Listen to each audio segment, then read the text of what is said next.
everything, yet nothing happens to them. What should they do? In Bombay, we have 40 lakhs or more people live in slums. What is the government doing? Government is demolishing them. Your right to housing, internationally recognized right to housing, right to shelter, part of Universal Declaration of Human Rights, international covenant, civil and political, economic, social, cultural rights. All this is forgotten. Supreme Court has said repeatedly in the past, Article 21, right to life includes everything that goes with human dignity. Your food, your clothing, your shelter, your health, your education. What are we doing today? Everything we are not bothering. The government thinks it is not his business. The government thinks it is not their job. They're slowly abdicating their responsibilities. In a situation like what should the people do? If you are thrown away from your house, you don't get justice in a court of law. What do? In Vidarbha, large number of people committing suicide. Repeated approaches, repeated appeals.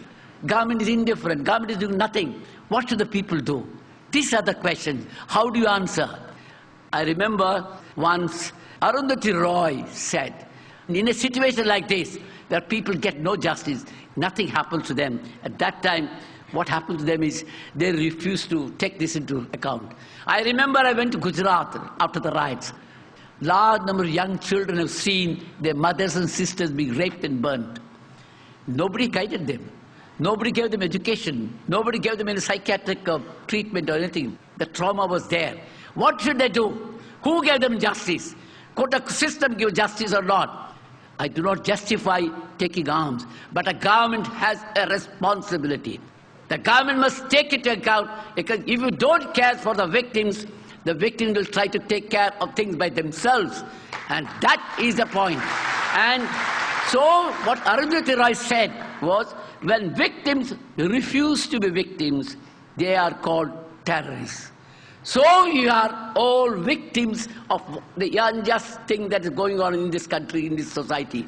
Government must take a major role, not by bringing harsh law, not by creating counter-terrorist wardens, not by blaming a particular community or anything, not by doles, but taking care of human rights, your right to food, your right to shelter, your right to education, right to health, right to a living livelihood. If these things are taken care of, automatically there will be a change in the society. I think that is the goal that I want to tell you. Thank you very much for giving me this chance. Thank you.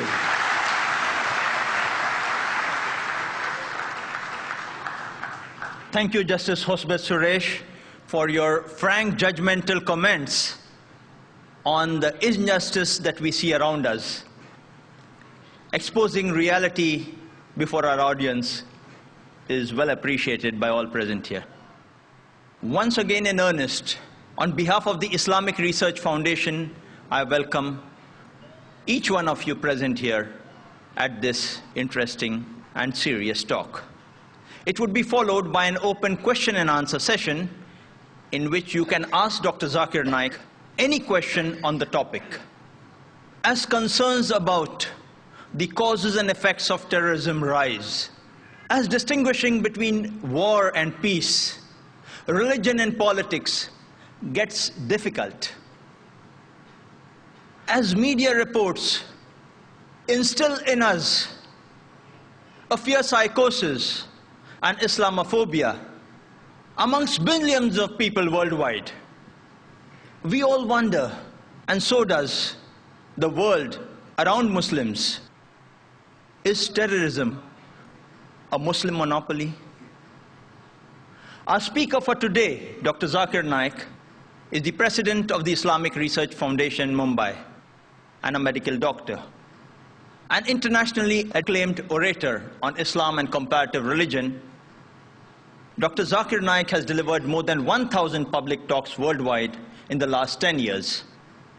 He appears regularly on many international TV channels in over 150 countries. Brothers and sisters, addressing the notion, is terrorism a Muslim monopoly? All yours, Dr. Zakir Naik.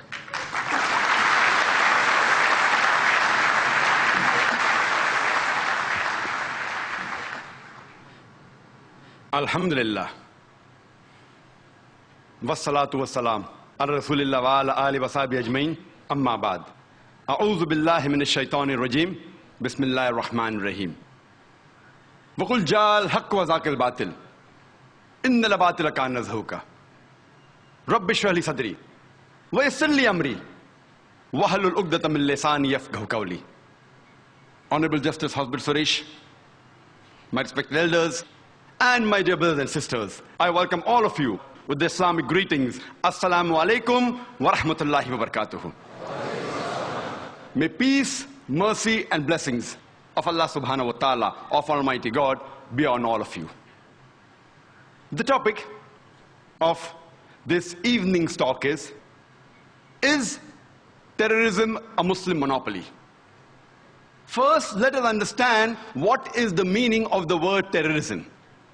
It is very difficult to define the word terrorism. There are various different definitions, and many of them contradict. The definition is intangible. It keeps on changing depending upon the geographical location and the historical fact. It is very difficult to define terrorism.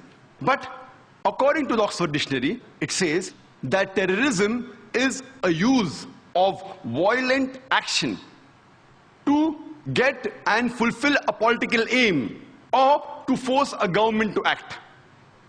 This word terrorism was initially first time coined in 1790s during the French Revolution. And it was in 1790s that the statesman Edmund Burke, who was a British statesman, he used this word to describe the Jacobin-ruled French regime. And the years 1793 and 1794, it was called the Reign of Terror, the Years of Terror. And Maximilien Robespierre, he was heading this government, and during that time, he has killed thousands of people. He has guillotined thousands of innocent human beings. Historical records tell us that he had arrested more than 500,000 human beings, out of which 40,000 he has executed. More than 200,000 were deported, and more than 200,000 they were starved and tortured to death in the prisons. So this word terrorism initially was coined to describe the people during the French Revolution. Today, we have in the international media, there is a very common statement which is repeatedly bombarded, especially in the Western media. And that statement is, all Muslims are not terrorists, but all terrorists are Muslims. And this statement was even imported to India, especially after the 11th of July, the serial train bomb blast that took place in Bombay, especially to Bombay. And we find that even in India, especially in Bombay, people kept on repeating the statement that all Muslims are not terrorists, but all terrorists are Muslims. Let us analyze today what do the historical records tell us, and what does the data on terrorist attack that is available in world history, what do they tell us? When we look at the records, in 19th century, we can hardly find any terrorist attacks have been done by Muslims. Time does not permit me to speak about the details of the attacks taking place in 19th century. I'll just mention a couple of them. We know that in 1881, Tsar Alexander II of Russia, he was assassinated. He was traveling in a bulletproof carriage in St. Petersburg Street. There was a bomb that kills innocent 21 bystanders. He comes out of the bulletproof carriage, another bomb comes, and he's killed. He was not killed by a Muslim, he was killed by ignorance. He was a Pole from Burbusk. He was a non-Muslim, he was an anarchist. We know